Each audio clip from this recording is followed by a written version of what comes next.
Varicose veins కి సరైన చికిత్స కోసం సంప్రదించండి ఎవిస్ హాస్పిటల్. నమస్తే రమ్మగారు. నమస్తే జయ. రమ్మగారు, సాధారణంగా వంట చేసేటప్పుడు వంటింట్లో ఆడవాళ్ళు చేసే చిన్న చిన్న మిస్టేక్స్ ఉంటాయండి. వాటిని సరి చేసుకుంటే చాలా మంచిది కదా. ఎలాంటివి చేస్తుంటామండి? తెలిసి తెలియక, కావాలని కాదు, అన్ఎక్స్పెక్టెడ్గా బై మిస్టేక్ జరిగిపోతూ ఉంటాయి కొన్ని. అవి వేటిని మనం సరి చేసుకోవాలి? అలవాట్లలో పొరపాట్లు ఎస్, చిన్న చిన్నవి. కొన్ని ఆరోగ్యానికి చేటు, అవును. కొన్ని ఆరోగ్యానికి చేటుగా ఉంటాయి. కొన్ని ఏమో చూడ్డానికి బాగుండవు. కొన్ని శాస్త్రం ఒప్పుకొని పనులు. కరెక్ట్ అండి. ఎవరైనా చేసేదే. ఇప్పుడు స్నానం చేయకుండా వంట చేయకూడదు అనే సిద్ధాంతం ఒకటి ఉంది జయ. స్నానం చేసి వంట చేసుకోవాలి. స్నానం చేయకపోతే మనం రాత్రి నిద్ర తాలూకు స్ట్రెస్ ఇవి పడుకునే చోట నుంచి వచ్చి వంటలోకి దిగిపోకూడదు. పొద్దున స్నానం చేసేసి వంట చేస్తే ఫ్రెష్గా ఉంటుంది. అవును.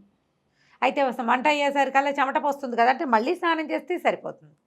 మళ్ళీ ఒకసారి మొహం కడుక్కుని బట్టలు మార్చుకుంటే సరిపోతుంది.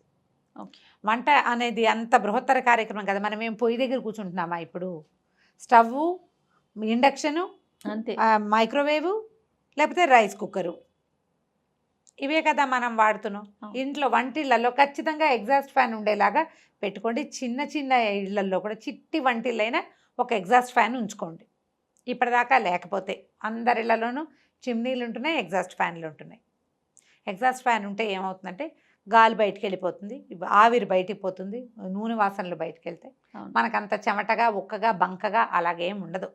ఎవరింటి కిచెన్లో ఎగ్జాస్ట్ ఫ్యాన్ లేదో పల్లెటూళ్ళల్లో కూడా ఎగ్జాస్ట్ ఫ్యాన్ పెట్టుకోవచ్చు. రకరకాల ఫ్యాన్లు, లైట్లు పెట్టుకుంటాం కదా, దాంతోపాటు ఇది కూడా పెట్టుకుంటే ఇల్లు శుభ్రంగా ఉంటుంది. మీకు కూడా కొంచెం ఫ్రెష్ ఫీల్ ఉంటుంది. ఆ ఇంట్లో మా వంట చేసిన ఘాటు వాసనలన్నీ ఇల్లంతా చుట్టుముట్టకుండా బయటికి వెళ్తాయి. ఇది ఒక పద్ధతి. సూపర్. అయితే స్నానం చేయకుండా వంట చేయొద్దు, మెయిన్ రూలు. ఎప్పుడో ఒకప్పుడు హడావిడిగా చేసేయాల్సి వస్తుంది, తప్పదు. ఇంకా అవకాశం లేనప్పుడు చేసేసుకోండి. అవకాశం ఉన్నప్పుడైనా 12 దాకా ఉండి 12కి స్నానం కాకుండా పొద్దున్నే ఓ చెంపు పోసుకోండి. తర్వాత కావాలంటే హెన్న పెట్టుకోండి, మీ ఇష్టం, మళ్ళీ చేయొచ్చు. హెన్న పెట్టుకోవాలి, ఆ వాటి కోసమే కదా ఆగుతాం కదా జయ. బట్టలు ఉతుక్కోవాలి, హెన్న పెట్టుకోవాలి, ఇంకేదో చెయ్యాలి, ఇల్లు ఊడ్చి తడిబెట్టి పెట్టుకోవాలి. ఒక చెంబు నీళ్ళు పోసుకుని స్నానం ఫ్రెష్గా తర్వాత పనులు మొదలు పెట్టుకోండి. అయితే ఇల్లు వాకిలి ఊడ్చాక స్నానం చేస్తే బాగుంటుంది. ఇల్లు ఊడ్చుకోవటం అది పొద్దున్న చేసేస్తాం కదా, పొద్దున్నే చేసేస్తారు. పని వాళ్ళు ఉంటే ఆ వీలు వేరేవి. సాధారణంగా చేయకూడని మిస్టేకు స్నానం చేయకుండా వంట చేయటం. మీ అవకాశాన్ని బట్టి చేయండి అమ్మా. ఇది శాస్త్రం చెప్పిందే అయినప్పటికీ మనం ఇప్పుడు పరుగు జీవితాలు వేరు మనవి. అవును. మనకున్న స్ట్రెస్, మనకున్న టైము, దాన్ని మేనేజ్ చేసుకునేటట్టుగా వీలుగా ఎలాగోలాగా కుదుర్చుకోండి. కనీసం పర్వదినాల్లోనూ పండగల్లో అయినా స్నానం చేసి వంట చేసుకోండి. ఓకే, కనీసం పర్వదినాల్లో ఇదొకటి.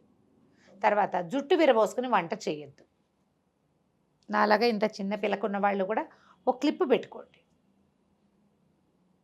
ఈ వంట చేసేటప్పుడు హెయిర్ మన స్టవ్ మీద కానీ వంటలో కానీ నేల మీద కానీ పడితే చీదరగా ఉంటుంది చూసే. తర్వాత జుట్టు ఎంతసేపు ఇట్లా అనుకుంటూ వంట చేయొద్దు. అసలు తల మీదకి చెయ్యి వెళ్ళకూడదు. అది దరిద్రహేతు అని నేను చెప్పనమ్మా, శుభ్రం కాదని చెప్తా ఖచ్చితంగా. వెంట్రుకలు రాలుతాయి, పెద్దవే రాలకల్లా. ఇప్పుడే స్టార్ట్ అవుతున్న చిన్న వెంట్రుక కూడా రాలుతుంది, చేసే పదార్థంలో పడుతుంది. అవును.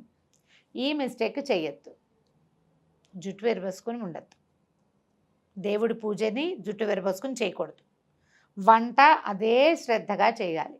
వంట చేసేటప్పుడు దుమదుమలాడుతూ తిడుతూ విసుక్కుంటూ చేయబోకండి. మీరెంత ప్రశాంతమైన ఆలోచనలతోటి వంట చేస్తారు, ఎంత తాపీగా, ఎంత టైం మేనేజ్మెంట్తో వంట చేస్తారు, వంట అంత చక్కగా కుదురుతుంది. తినే వాళ్ళకి కూడా బాగుంటుంది, వాళ్ళ ఆరోగ్యానికి కూడా మంచిది. మన భర్త మన పిల్లలే తింటారు ఎక్కువగా. ఎప్పుడైనా గెస్ట్లు వస్తారు, ఎవరికైనా ఎక్స్ట్రా వండాల్సి వచ్చినప్పుడు విసుక్కోబోకండి. ఇవి చేయకూడదు, ఇవి చేయకూడదని చెప్తారు పెద్దలు చెప్పే మాటలు. అదేలేండి. విసుగ్గా వంట చేస్తే దాని ఎఫెక్ట్ దాని మీదకి వెళ్తుంది, వంట మీదకి. రుచి కుదిరినా కూడా మన మనసు అందులో లేదు. అవును కదా. రుచి కుదరచ్చు, ఒక్కొక్కసారి కుదురుతుంది. మనకు వంట బాగా చేయి తిరిగిన వంట అయితే ఆ నిద్రలో వేసిన తాలింపులు ఉప్పు కారాలన్నీ సరిగ్గానే ఉంటాయి. ఫోకస్డ్గా చేయండి వంటిల్లు శుభ్రంగా ఉంచుకోండి. తరచుగా ఉన్న వస్తువులు పప్పు, చింతపండు, మిరపకాయలు, రవ్వలు, పిండ్లు ఉంటే వాటిలలో ఏమైనా పురుగు పట్టిందేమో అబ్జర్వ్ చేసుకోండి. వంటింట్లోకి కొంచెం ఎండ, గాలి, వెలుతురు తగిలేలాగా ఉంచండి. ముందు దేవుడి గది ఎంత శ్రద్ధగా తుడుచుకుంటామో అట్లా శ్రద్ధగా వంటలు తుడవండి. రోజుకు 2 సార్లు తడిబట్ట పెట్టడం మంచిది. వంటింట్లో కాస్త నీళ్ళు చల్లి తుడుచుకున్నా సరే అంతే. స్టవ్ తొడవకుండా, గట్టు తొడవకుండా రోజువారీ వంట చేయొద్దు. పొద్దునే కుదరలేదు 9 గంటలకైనా సరే, 9ంటికి కుదరలేదు మధ్యాహ్నం అయినా సరే, మధ్యాహ్నం కుదరలేదు రాత్రి అయినా సరే, ఖచ్చితంగా కిచెన్ గట్లు అవి తుడుచుకోండి. ఆ గట్టు తుడిచేటువంటి క్లాతుల్ని రెగ్యులర్గా మార్చేసేయండి. దాంట్లో చాలా జర్మ్స్ ఉంటాయి. సింక్ క్లీన్గా ఉంచుకోండి. డస్ట్బిన్ ఎప్పుడు సింక్ కింద ఉంచొద్దు. కిచెన్లో ఉంచుకోవద్దు, బయట ఉంచుకోండి, బాల్కనీలో ఉంచుకోండి. ఓ కవర్ పెట్టుకుని చెత్త అంతా అందులో వేయటం, ఇది పట్టుకెళ్ళి అందులో పడేసుకోవటం, అట్లా ప్లాన్ చేయండి. కానీ మురిగ్గా శుభ్రంగా లేని డస్ట్బిన్స్ని, వాటిని చీపురుని వంటింట్లో ఉంచకండి. చీపురు కూడా వంటింట్లో పెట్టద్దు, వంటింటికి బయట ఉండాలి అది. ఇవన్నీ మనకు ఆరోగ్యానికి ఆటే మంచిది కాదు. ఇంట్లో ఏమైనా బొద్దింకలు అవి ఉన్నాయా అబ్జర్వ్ చేసుకోండి. బొద్దింకలు ఉంటే వంటలో పడే అవకాశం ఉంది. మూతలు పెట్టకుండా ఏవి ఉంచద్దు. ఆయిల్ క్యాన్కి మూత, పాల మీద మూత, పెరుగుకి మూత, అన్నం, పప్పు, కూర, చారు అన్నిటికీ మూతలు, లేదా 2 గిన్నెలు ఒకదాని మీద ఒకటి పెట్టి పై గిన్నె మీద మూత. ప్యాకెట్లు అవి ఓపెన్ చేసి వదిలిపెట్టద్దు. ఇప్పుడు మనకి క్లిప్స్ వచ్చినాయి, అవును, ఈ క్లిప్ పెట్టేస్తే సరిపోతుంది. లేదా ఈ కవర్ని ఇట్లా ఫ్లాప్ చేసి మన వెనక్కి తిప్పేసేస్తే కనుక ఇంకా చక్కగా క్లోజ్డ్గా ఉంటుంది. దానివల్ల పిండి అవి పాడైపోకుండా ఉంటాయి. డబ్బాలు ఉంటే చక్కగా డబ్బాల్లో పోసి పెట్టుకోండి. ఎప్పటికప్పుడు కిచెన్ని మిగిలిన ఇల్లు కంటే కూడా వంటింటి శుభ్రతకి ఎక్కువ ప్రాధాన్యత ఇవ్వండి. మీరు వంట ఇల్లు ఎంత శుభ్రంగా ఉంచుకుంటే మీ జీవితం ఆరోగ్యవంతంగా ఉంటుంది. తర్వాత కిచెన్ సింకుల్లో రిపేర్లు ఉంటే, నీళ్లు కింద కారిపోతుంటే ఇమీడియట్గా ప్లంబర్ని పిలిచి ఆ పని చేయించేసుకోండి. జ్ఞాపకం పెట్టుకోండి, మనం వేస్ట్ చేసే బొట్టు నీళ్లు మన డబ్బు అట్లా వృధా అవుతుంది. కిచెన్లో ఎప్పుడు తడిగా చెమ్మగా ఉంటే ఫంగస్ ఫామ్ అవుతుంది. ఎప్పుడు శుభ్రంగా ఉంచుకోవాలి, డ్రైగా ఉండాలి కిచెన్. వంటిల్లు ఎప్పుడు డ్రైగానే ఉండాలి. శుభ్రంగా ఉంచుకోండి. దాన్ని శుభ్రంగా ఉంచితే ఇక మీరు ఏ తప్పులు చేయరు. ఇవే మనం చేసే పొరపాట్లు చేయాలి దైనందిన జీవితంలో. మనం ఈ పొరపాట్లే చేస్తాం. నూనె వేస్తామా, నూనె చేత్తో డబ్బాలు ముట్టుకుంటూ ఉంటాం. అందుకని ప్రతి నెల డబ్బాలన్నీ శుభ్రంగా తోమించుకుని పెట్టుకోవటం. ఓ పదార్థం అయిపోయింది, దాన్ని తోమి ఎండని వెళ్ళబెట్టుకుని ఇక శుభ్రంగా తుడుచుకుని మళ్ళీ ఫ్రెష్ వస్తువు పోసుకోండి. ఆ 1 కేజీన్నర 2 కిలోలు కందిపప్పు అయిపోయాక అదే డబ్బాలో మళ్ళీ కందిపప్పు పోయొద్దు. ఏదైనా పురుగు పట్టే అవకాశం పాత కందిపప్పు వల్ల ఉంటుంది. అయిపోగానే డబ్బా కడుక్కోవాలి. మొత్తం అన్నీ ఒకేసారి అయిపోవు కదా, కొంచెం ముందు వెనకగా అవుతాయి. డబ్బా అయిపోతే శుభ్రంగా కడిగేసుకోవటము, దాంట్లో చేయటం. ఎప్పటి డబ్బా అప్పుడు. ప్లాస్టిక్ వాడకాన్ని తగ్గించండి కిచెన్లో. చేయగలమా? ట్రై చేయాలి రమ్మగారు. ట్రై చేయాలి. చాలా వరకు చేయొచ్చు. ఎందుకంటే ఇప్పుడు మనకి స్టీల్ డబ్బాలు వచ్చేస్తున్నాయి కదా, బాగా గ్లాస్ జార్స్ ఉన్నాయి. గ్లాస్ జార్స్ బాగా ఆ మధ్య దొరుకుతున్నాయి. ప్లాస్టిక్ ఒక ఫ్యాషన్ అయింది కదా రమ్మగారు. ఇప్పుడు అవేర్నెస్ వచ్చింది, వద్దు మళ్ళీ మనం పాత పద్ధతినే ఫాలో అవుతాం అనేసి. కావాలంటే స్టీల్ డబ్బాల మీద పేర్లు రాసుకో- పెట్టుకోవటమే అంతే.